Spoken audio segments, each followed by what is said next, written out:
Hey, what's up everybody? Hammerheart Metal Reviews here once again doing another discography countdown. Today we are going to be talking about Keep of Kalessin.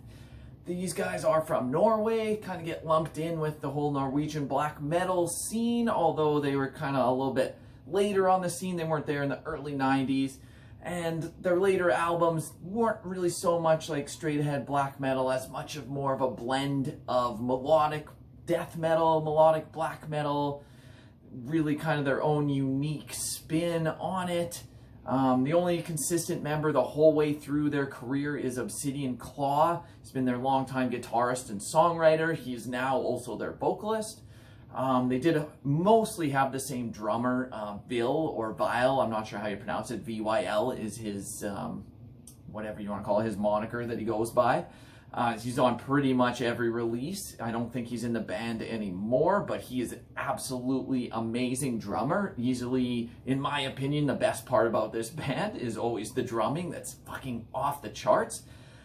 They do have 6 full lengths. They have a few EPs. I usually don't include EPs in my rankings, but I am going to include one EP on this list because it's such a monumental EP for this band that I have to talk about it. Can't really talk about Keep of Kalessin without talking about this one EP. The other EPs I'm not mentioning because they only have like a few songs on them. But yeah, 6 full lengths and one very important EP. So I'm going to be ranking them down from 7th down to 1st in order of least favorite down to favorite. So without further ado, I've been rambling on enough already. Let's just get right into this. Coming in at number 7, my least favorite Keep of Kalessin release is Reptilian from 2010. So this one did still have Veal on drums, and the vocalist at this point was a guy named Fabon. He is on a few albums by Keep of Kalessin. This album went in a very commercial direction compared to previous albums. It's way more accessible than other stuff, so it might be a good starting point if you're not really into the harsher black metal. This could be a good jumping off point for the band. I wouldn't even really consider this one so much like a black metal album. It's more like a blend of that with melodic death metal and even some like rock influences, maybe some like thrash and just classic heavy metal influences. It's definitely a mixed bag. I find the production on this album is like too clean, if anything. That's why it's my least favorite album. It doesn't have the sound that I'm really looking for with some solid black metal. There's still some good material on this. Like, I won't say it's complete garbage. There's still some good songs on here, but it was a very easy choice for me to come in last. There's just too many songs that I like to skip if I'm putting this album on. Like, there's still a couple choice cuts on here for sure, but front to back, I can't say the whole thing is solid. I think my camera's a little messed up here. I'm gonna try to fix that. There we go. But best songs on here: Dragon Iconography, Leaving the Mortal Flesh, The Divine Land. The drumming on this album is still nuts. Blast beats throughout, fucking awesome. The fills are all great. But then they got a song like The Dragon Tower, which I think is garbage. I don't like it at all. It's almost has like a pop rock chorus to it. It's just not for me. That song alone brings this album down a notch. Like, I would only give this album like 6 out of 10. I really don't like it too much. But this is the last one on the list. From here on out, it definitely gets a lot better. So let's get into the better stuff now. Coming in at number 6 is their most recent album from 2015, Epistemology. This one is the only one that has Obsidian Claw also doing vocals in addition to guitar. It did still have Veal on drums, and the drumming is still amazing. The songwriting on here is definitely a lot different than their other albums. It's a lot of like longer epics, really like sweeping soundscapes. Yeah, the drumming still steals the show. It's the star of the show, shines on every fucking track. There's a lot of like really nice clean vocals on this album too. Like, Obsidian Claw's vocals are a lot different than the other vocalists that they've had in this band, but I really like the clean approach. It builds up the choruses a little bit more. These long spiraling tracks, like, maybe they get a little repetitive, but all in all, this is still a very enjoyable album. The Spiritual Relief is a great song. Universal Core, the title track, is great. I would give this one like 7.5 out of 10. It's still very enjoyable. It's not at like the excellent mark of some of their other albums, but nonetheless, it's pretty fucking solid. Let's get into the top 5 now. Coming in at number 5 from 2008 is the album Colossus.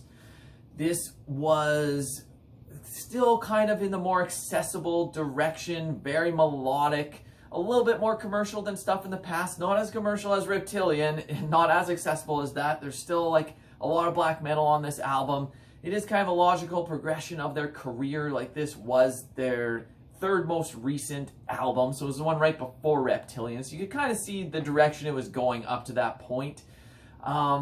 It's a very logical continuation from the album that was right before Colossus, which was called Armada. I'll talk about that album later. But this one's just not quite as strong as that one, in my opinion.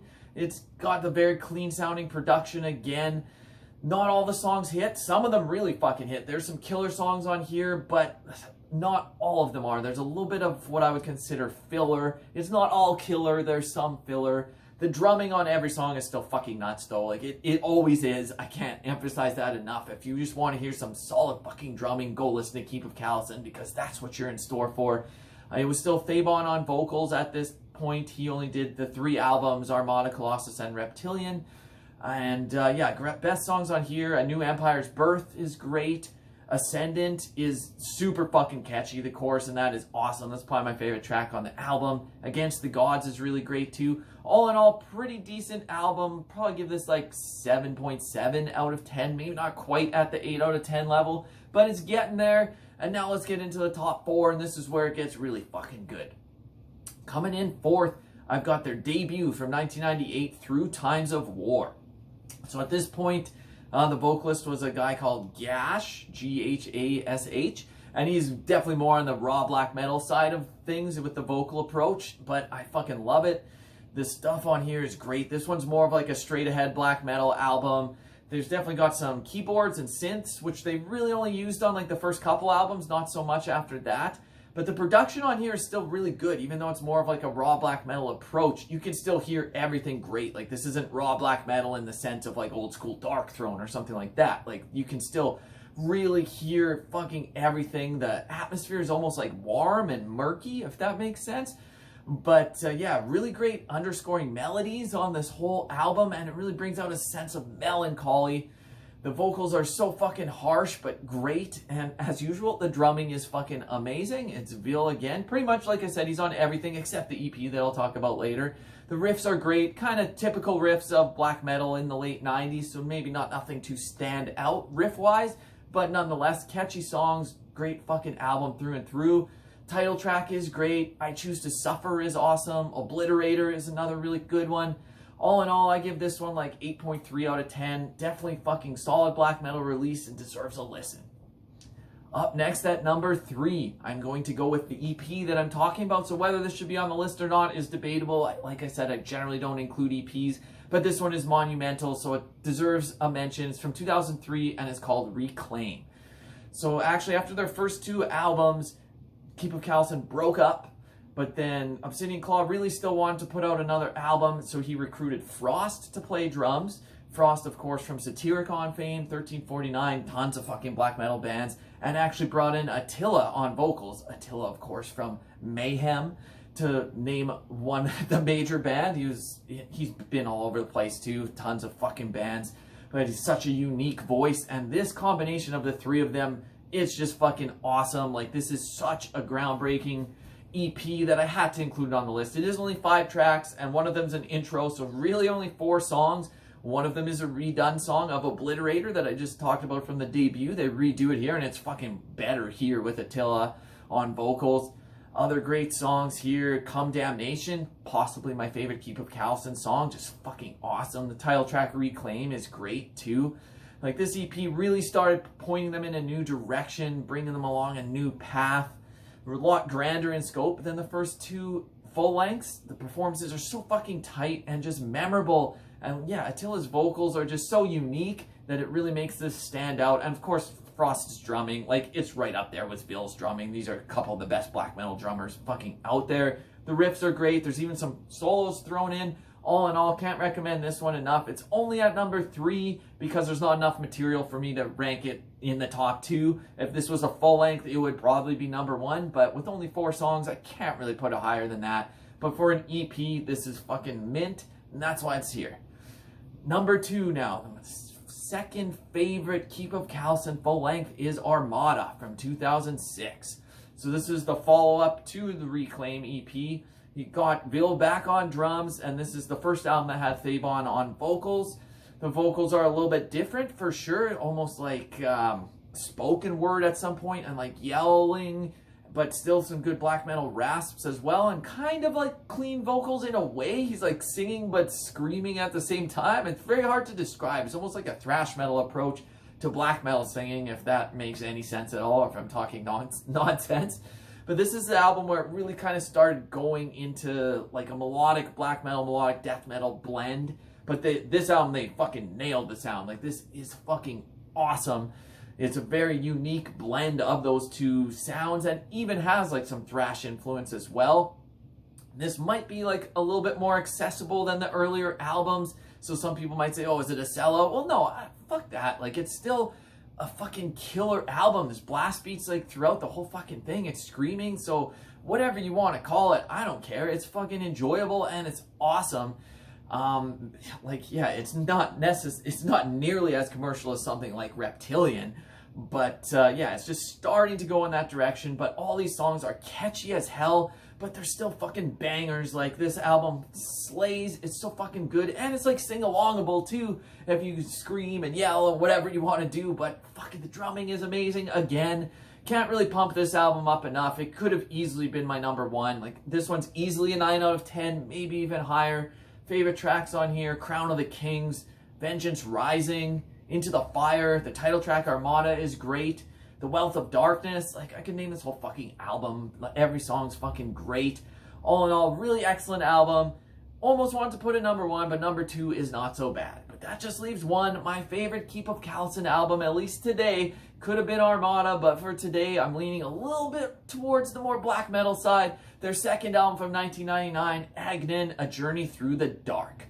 This one picks up like right where the debut left off, still very much rooted in like more straight ahead black metal, but it really picks up the tempos. There's a lot of great progression from the first album to this one. The songwriting got a lot better, started bringing in some more melodies, and yeah, once again, the drummer is the star of the show. The drumming on this album is fucking sick. Just like really great fills. Like, the cymbal work is amazing, and it's just relentless. Like, this album is fucking relentless with double kicks and blast beats. It's fucking awesome. This is just a catchy ass black metal album. I'd probably give it like 9.2 out of 10. So it's right on par with Armada. This was really tough. Could have easily put this in a different order. But yeah, best songs on here: As Mist Lay Silent Beneath is fucking awesome. Dragon Lord, Pain Humanized, Agnin. Like, this whole album is fucking relentless. It doesn't really let up. It's just awesome. It slays. Easily my favorite Keep of Kalessin album. Wow, fucking butchering my words here. I'm sorry, I'm butchering the end of this video, but I don't edit these, so that's just staying in. Never mind that. Let me know down below what your favorite Keep of Kalessin albums are. What did you think of my list? What did you think of my gibberish here at the end? I apologize, but that's just what happens sometimes. Anyways, give me a like, give me a subscribe. Until next time, Hammerheart Metal Reviews out.